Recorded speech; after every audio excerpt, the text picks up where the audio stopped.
guys, it's me again, Charlene. Good morning. Gigising lang ng person. Actually, gising ako kanina. 3 and 5 kasi si Mimi nagbamit. Nagbamit si Mimi tapos umihi. Kaya nagmap ako ng floor ng 3:30. Then 5, nag-akit ako sa taas para magluto ng almusal. Then nag-iglip ako ulit. Tapos, itong isa, nandito sa kwarto ko, si Honey Koy, ayan. Ayan. Si Honey Koy, si Honey Koy, si Honey Koy, Koy, Koy. Ayan, si Honey Koy. Ayan. Si Honey Koy, si Honey Koy, si Honey Koy, si Honey Koy. Koy, Koy, Koy. May, ano na yung kwarto ko, may pusa na. May pusa na. May pusa na yung kwarto ko. Dito na lagi natutulog. Tsura niya na. Tsura niya na.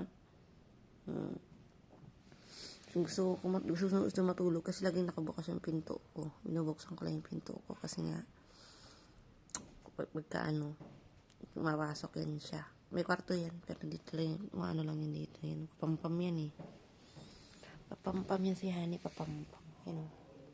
Papampam si Honey, papampam si Honey, papampam si Honey.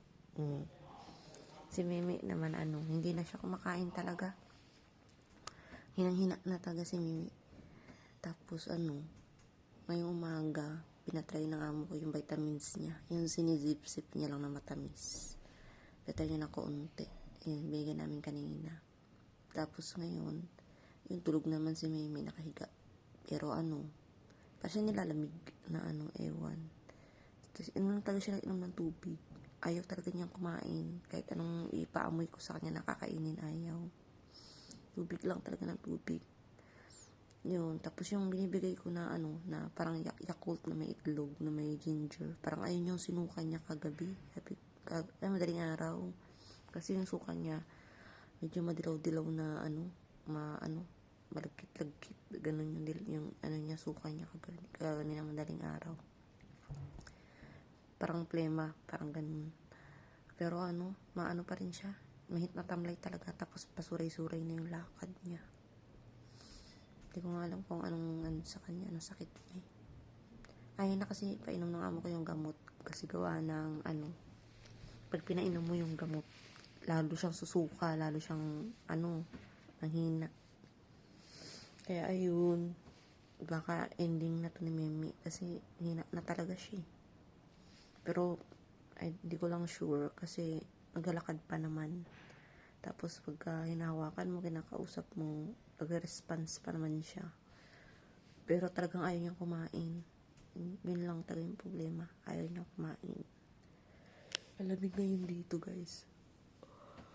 Lamig. Hindi pa ako sa kwarto. 7:43 AM na. Nakatulog kasi ako ulit. Bumaba yung amo. Tapos pinabubuksan niya yung vitamins. So, ayan. Tapos ito naman pumasok bigla sa kwarto ko kasi nag-heater to sa labas. Ayan. Tulog na naman gagaw. Gising yan eh. Pampam lang yan eh. Ayan o. Papapampam lang. Ayun lang guys, ang update for Meme. So ayun, nasa labas si Meme, hindi ko na siya may papakita sa inyo. Ayun. Bush, good morning everyone.